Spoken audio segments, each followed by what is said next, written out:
जय माता रानी दोस्तों, आप सभी का बहुत बहुत स्वागत है आपके अपने चैनल राधा कृष्ण ऑफिशियल में। उम्मीद करती हूँ आप लोग बहुत अच्छे होंगे। तो ये बताने के लिए कमेंट बॉक्स में ओम नमः शिवाय जरूर लिखिएगा। तो चलिए दोस्तों, आज हम इस वीडियो में जानेंगे कि साल 2024 में पुत्रदा एकादशी का व्रत कब किया जाएगा, एकादशी तिथि कब से कब तक रहेगी, द्वादशी तिथि कब तक रहेगी, पारण का शुभ मुहूर्त क्या रहेगा और इस दिन का पूजा विधि क्या होगा और इस दिन हमें क्या करना चाहिए क्या नहीं करना चाहिए। तो इस प्रकार के बहुत सारी महत्वपूर्ण बातें आज हम इस वीडियो में जानेंगे। तो आप लोग वीडियो के लास्ट तक बने रहिएगा, आप लोगों को पुत्रदा एकादशी से संबंधित संपूर्ण जानकारी मिलेगी। तो चलिए वीडियो को शुरू करते हैं और जान लेते हैं सभी महत्वपूर्ण बातें। तो सबसे पहले बता दूं दोस्तों, पुत्रदा एकादशी जो कि सावन मास के शुक्ल पक्ष में जो एकादशी आती है उसे पुत्रदा एकादशी कहा जाता है। इस एकादशी के नाम से ही पता चलता है कि इस दिन व्रत करने से, भगवान श्री हरि विष्णु की पूजा आराधना करने से संतान सुख की प्राप्ति होती है और संतान के जीवन में उसके कार्य में सफलता मिलती है। इसलिए इस एकादशी का जो व्रत है वो बड़ा ही महत्वपूर्ण होता है और एकादशी का जो व्रत होता है वो भगवान श्री हरि विष्णु को समर्पित होता है। इस एकादशी का व्रत करने से या पूजा पाठ करने से इस दिन किए गए जाने अनजाने में जो भी पाप हो जाता है वो सब नष्ट होते हैं और सुख समृद्धि की प्राप्ति होती है। साल 2024 में पुत्रदा एकादशी का व्रत 16 अगस्त को किया जाएगा। दिन है शुक्रवार।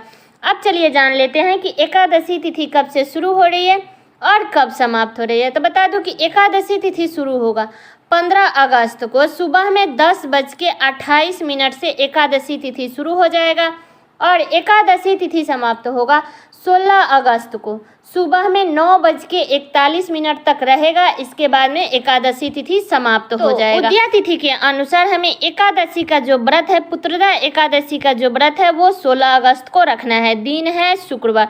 तो एकादशी व्रत से एक दिन पहले हमें 10वीं तिथि के नियमों का पालन करना है। तो हमें 15 अगस्त को 10वीं तिथि के नियमों का पालन करना है। तो 10वीं तिथि के दिन आप लोग अच्छे से बाल धो करके स्नान कर लीजिएगा, शुद्ध सात्विक भोजन कर लीजिएगा और उस दिन मसूर के दाल, चावल, लहसुन, प्याज, मांस, मदिरा, साग, मूली, गाजर ये सब का सेवन हमें नहीं करना है। तो इन्हीं सभी नियमों का पालन हमें 10वीं तिथि के दिन करना है। 10वीं तिथि के दिन रात्रि में भोजन नहीं किया जाता है, नमक और अन्न का सेवन नहीं किया जाता है। आप लोग चाहे तो फल फ्रूट खा सकते हैं, ठीक है। तो 10वीं तिथि से ही हमें ब्रह्मचर्य का पालन करना है। और बता दूं कि एकादशी का व्रत पूरे 24 घंटों तक रखा जाता है और अगले दिन द्वादशी के दिन शुभ मुहूर्त में व्रत का पारण किया जाता है। अगर आप शुभ मुहूर्त में पूजा नहीं करते हैं, पारण नहीं करते हैं तो उस व्रत को अधूरा माना जाता है और उस व्रत का फल हमें अधूरा ही प्राप्त होता है।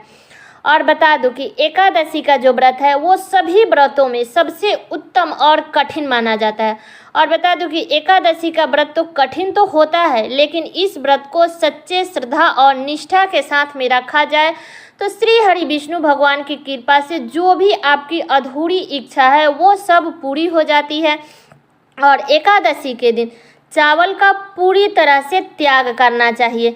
जो लोग व्रत करते हैं वो लोग तो खाते ही नहीं है, लेकिन जो लोग भी व्रत नहीं करते हैं उन्हें भी एकादशी के दिन चावल का सेवन नहीं करना चाहिए। इस बात का ध्यान रखिएगा। अगर आप सिर्फ चावल का त्याग कर देते हैं और विधि विधान से श्री हरि विष्णु भगवान का पूजा कर लेते हैं तो उतने करने मात्र से ही हमें व्रत का कुछ फल प्राप्त हो जाता है। इसलिए एकादशी के दिन हर किसी को चावल का त्याग करना चाहिए। एकादशी के दिन आप लोग सुबह में जल्दी उठ जाइएगा और उठ करके आप जो भी घर की साफ सफाई है वो कर लीजिएगा। अपने नित्य कर्मों से निर्मित होकर के स्नान कर लीजिएगा। स्नान करने के बाद में आप लोग साफ स्वच्छ वस्त्र धारण कर लीजिएगा।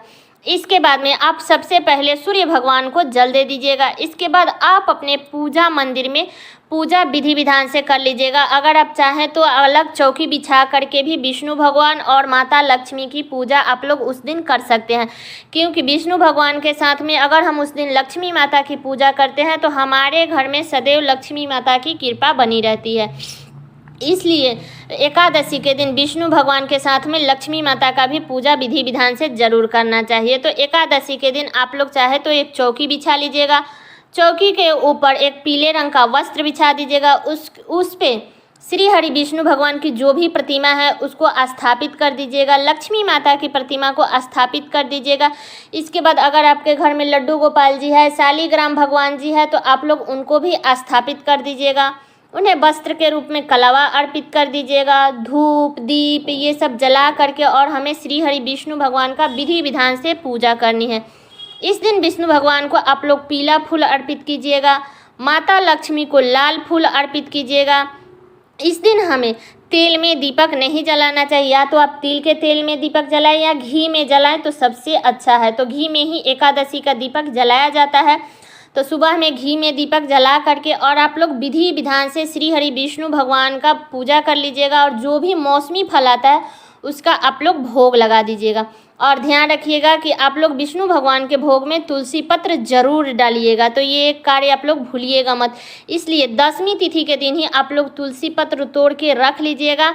एकादशी के दिन तुलसी पत्र नहीं तोड़ा जाता है और एकादशी के दिन आप लोग उसे भोग में डाल सकते हैं, ठीक है। तो एकादशी के दिन तुलसी माता में भी जल नहीं दिया जाता है और तुलसी माता को की पत्ता तोड़ा नहीं जाता है। आप लोग अलग से तुलसी माता को धूप दीप दिखा सकते हैं, फल का भोग लगा सकते हैं। तो इस दिन विष्णु भगवान को आप लोग पीला फल जरूर अर्पित कीजिएगा, जैसे केला। तो ये सब इसी नियम विधि से हमें विष्णु भगवान को एकादशी का दिन हमें पूजा करनी है। एकादशी व्रत के दिन कथा पढ़ना या सुनना जरूर चाहिए। विष्णु चालीसा का पाठ पढ़े। इसके बाद में आप लोग आरती कर लीजिएगा। विष्णु भगवान का आरती कर लीजिएगा, माता लक्ष्मी का आरती कर लीजिएगा। इसके बाद जब आप पूजा पाठ कर लेते हैं तो पूजा पाठ करने से पहले हमें व्रत का संकल्प लेना चाहिए। तो आप अपने हाथ में जल या पुष्प लेकर के आप लोग जो भी कामना से पुत्रदा एकादशी का व्रत करते हैं तो वो अपना कामना कहिए और व्रत का संकल्प लीजिए। जब आप व्रत का संकल्प ले लेते हैं, जब आपका पूजा पाठ समाप्त हो जाता है तो उस पुष्प को श्री हरि विष्णु भगवान के चरणों में अर्पित कर दीजिएगा। के बाद हमें सारे दिन उपवास रहना है और फिर हमें शाम के समय में फिर से विष्णु भगवान की पूजा करना है। अगर आप पूरे विधि विधान से पूजा नहीं कर सकते हैं तो सिर्फ आप लोग शाम के समय में विष्णु भगवान के मंत्रों का जाप कर ले और शाम के समय में भी विष्णु भगवान का आरती करे, भोग लगाए। क्योंकि विष्णु भगवान को एकादशी के दिन दोनों समय भोग जरूर लगाना चाहिए। और एकादशी के शाम में भी तुलसी जी के पास में भी आप लोग घी का दीपक जरूर जलाइएगा। एकादशी में जितना हो सके उतना रात्रि में जागरण करना चाहिए और दिन में भी हमें नहीं सोना चाहिए। एकादशी के व्रत में अगर मान लीजिए आपका स्वास्थ्य सही नहीं है या मतलब कोई भी कारणवश हो सकता है ऐसे, अगर आपका स्वास्थ्य सही है तो आपको दिन में भी कोई भी व्रत कर रहे हैं तो उसमें नहीं सोना चाहिए। लेकिन अगर आपका स्वास्थ्य सही नहीं है, अगर एकादशी का व्रत किए हैं तो उस स्थिति में आप लोग क्या कीजिएगा कि आप अपने आंचल के खूंट में तुलसी पत्र बांध करके तब आप लोग सो सकते हैं। तो इस बात का आप लोग ध्यान रखिएगा कि जितना हो सके उतना हमें जागना चाहिए। तो ये हो गया एकादशी के नियम। अब चलिए जान लेते हैं पारण का शुभ मुहूर्त और पारण हमें कब और कैसे करनी है। तो बता दूं कि पारण के दिन भी हमें सुबह में जल्दी उठ जाना चाहिए और अपने घर की जितना भी मतलब आपका समर्थ है, क्योंकि जो हम व्रत भूखे रहते हैं ना, ये तो 24 घंटा का व्रत है, तो व्रत भूखे रहते हैं तो हमारा शरीर साथ नहीं देता है। इसलिए जितना हो सके उतना ही भर आप लोग साफ सफाई कर लीजिएगा, स्नान कर लीजिएगा। और एक बात और बता दूं कि हमें व्रत त्यौहार में एकादशी का व्रत हो या कोई भी व्रत हो तो उस व्रत में हमें दातुन का ही प्रयोग करना चाहिए या नया ब्रश से आप लोग ब्रश कीजिएगा। पुराना ब्रश से आप लोग ब्रश मत कीजिएगा। जिस ब्रश से आप लोग पहले मतलब ब्रश करते हैं उससे मत कीजिएगा। नया ब्रश रखिएगा कोई भी व्रत त्यौहार में करने के लिए, ठीक है। तो पारण के दिन भी आप लोग सुबह में जल्दी उठ जाइएगा। अपने नित्य कर्मों से नियमित होकर के उस दिन भी आप अपने मंदिर में पूजा कर लीजिएगा। विष्णु भगवान को अगर भोग बन गया है तो उस दिन हमें द्वादशी के दिन कुछ भोग बना करके भी लगाना चाहिए। लेकिन उतना सुबह में अगर नहीं बना है तो आप लोग फल फ्रूट ड्राई फ्रूट ये सब का भोग आप लोग द्वादशी के दिन लगा सकते हैं। इसके बाद मैं बता दूं कि जब आप पूजा पाठ कर लेते हैं इसके बाद हमें कुछ ना कुछ दान जरूर करना चाहिए, क्योंकि एकादशी के व्रत में हमें ज़रूर दान करना चाहिए। तो इस दिन आप लोग आटा, चावल, वस्त्र, फल फ्रूट ये सब का दान कर सकते हैं। तो आप लोग जो भी दान की सामग्री है वो आप लोग दान का सामग्री निकाल करके रख दीजिएगा, नहीं तो एक ब्राह्मण के खाने योग अन्न निकाल करके रख दीजिएगा। नहीं तो अगर कोई ब्राह्मण मिल जाता है तो उसे एकादशी के दिन भोजन करा के ही हमें भोजन करना चाहिए, ठीक है। तो जैसा आपकी इच्छा हो वैसा आप लोग कर सकते हैं। एक ब्राह्मण के खाने योग सीधा भी निकाल के रख सकते हैं या एक ब्राह्मण को खिला भी सकते हैं। तो बता दूं कि पारण का जो शुभ मुहूर्त रहेगा वो 17 अगस्त को सुबह में 5:51 से लेकर के और 8:07 तक है। तो इसी बीच में हमें एकादशी का पारण कर लेना है, क्योंकि एकादशी का पारण हमेशा द्वादशी में ही किया जाता है। तो इस दिन द्वादशी सुबह में 8:07 तक ही है। तो आप लोग शुभ मुहूर्त में पारण जरूर कर लीजिएगा, क्योंकि जितना आवश्यक एकादशी का व्रत करना होता है उतना ही आवश्यक एकादशी के पारण का होता है। तो आप लोग पारण कर लीजिएगा। और इस दिन बता दूं कि किसी का भी हमें एकादशी के दिन किसी का भी निंदा चुगली ये सब नहीं करना है। हमें ज़्यादा से ज़्यादा विष्णु भगवान का स्मरण करना है, ध्यान करना है, पूजा करना है, उनके मंत्रों का जाप करना है, ठीक है। तो उनका जो मंत्र है वो है श्री कृष्ण गोविंद हरे मुरारी हे नाथे नारायण वासुदेवा। तो आप लोग चाहे तो इस मंत्र का भी जाप कर सकते हैं, या उनका एक और मंत्र है ओम विष्णुआय नमः, और तीसरा मंत्र है ओम नारायणाय नमः।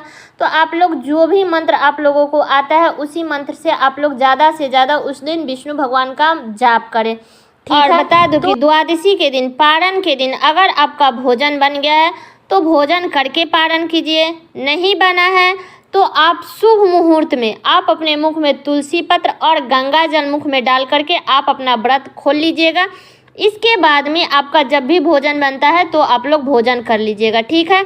तो इन्हीं सभी नियम विधि के साथ में हमें पुत्रदा एकादशी का व्रत करना है। तो उम्मीद करती हूँ कि आप लोगों को इस वीडियो से बहुत कुछ सीखने को मिला होगा और आप लोगों के लिए वीडियो बहुत ही उपयोगी होगा।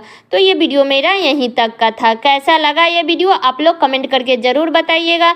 चैनल पे नए हैं तो सब्सक्राइब कर लीजिएगा, बेल आइकन को प्रेस कर दीजिएगा, जिससे मेरे वीडियो का नए नोटिफिकेशन आप सभी के पास में सबसे पहले पहुंचे। और वीडियो को लाइक कर दीजिएगा, क्योंकि आपके एक लाइक से मुझे बहुत ही मोटिवेट मिलता है। तो वीडियो को लाइक कर दीजिएगा और वीडियो को शेयर कर दीजिएगा, ताकि हर किसी को पुत्रदा एकादशी से संबंधित संपूर्ण जानकारी प्राप्त हो सके। तो चलिए दोस्तों, मिलती हूँ अगले वीडियो में किसी नए वीडियो के साथ में। तब तक के लिए नमस्कार।